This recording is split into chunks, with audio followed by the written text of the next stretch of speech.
From the air, the glittering lights that make up the City of Angels can appear deceptively peaceful. But for the units on the ground, the illusion of peace is a deception no cop can afford to succumb to.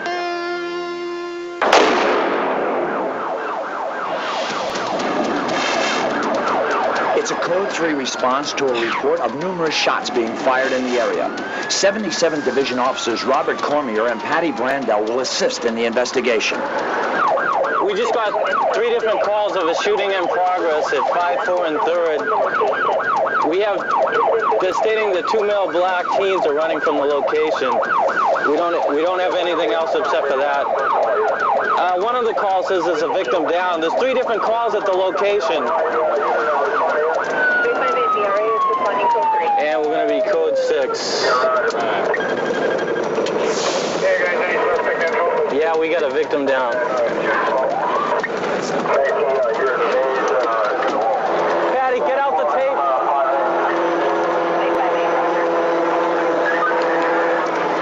The yellow homicide tape will be erected as a barrier to keep people away from the victim and to prevent the evidence from being contaminated. Patty, do the other end. Hey, guys!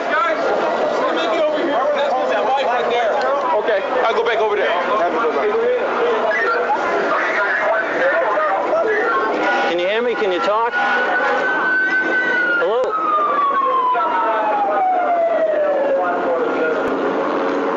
He's still breathing, but he's definitely out of it. Looks like he has a gunshot wound to the head. We got some information that it happened out in the middle of the street, so we'll probably find some casings out there.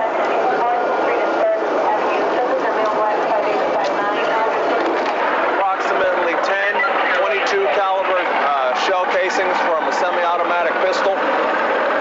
Looks like we have some entry holes here into the wall. However, trying to figure out whether these are current entry holes or past entry holes. Before you move him over, just make sure, just quickly check, see if he has it. You gotta exit, let's cut the shirt off. Go ahead and get the shirt off. He's got gunshot wounds on both sides. 1, 2, 3. I don't have this tape here. Yeah, he's got a large gunshot wound on the left.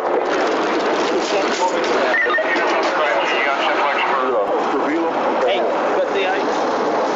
We're not sure if he's a gang member, and this looks like it's going to be a homicide. He had a really bad gunshot wound to the head, and he also had several gunshot wounds to the chest and the abdomen.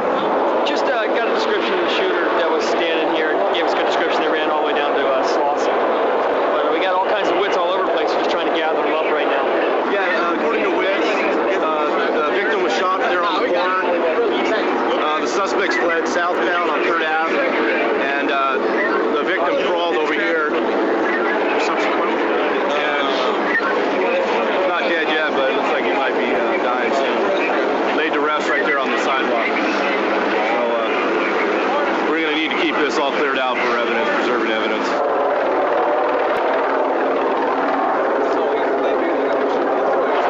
Come out of this place?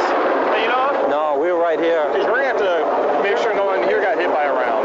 Because they went through the window. Well, the door, too. So we may have to pop the lock just to make sure no one's hurt in there.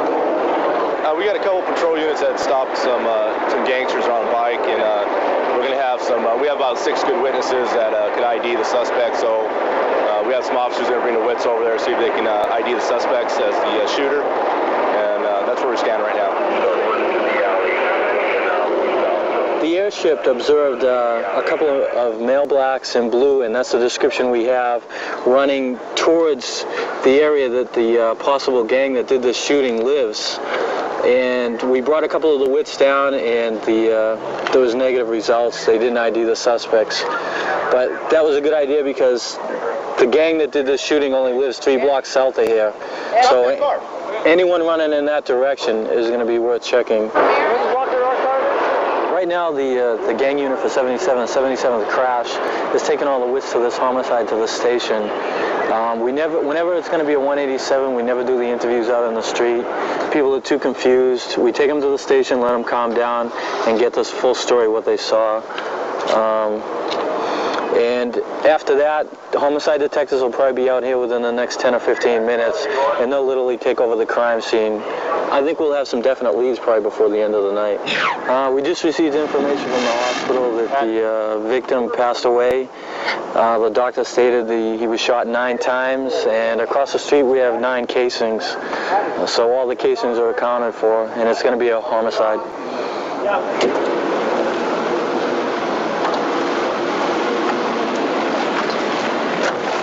We're expecting a retaliation drive-by shooting from this one.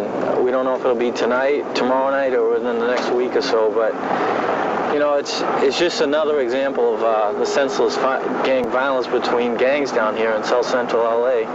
And you know, we see so much of it, we start to get used to it, but you know, it's just another life lost, and he was probably only about 26 years old. I mean, he had his whole life ahead of him, and he gave it up for what? A street corner. It's unfortunate, we'll probably see another shooting either tonight or tomorrow night as a retaliation to that shooting. It's pretty sad. To date, no suspect has been arrested, and the case remains under investigation. When caught and convicted, he could receive the death penalty.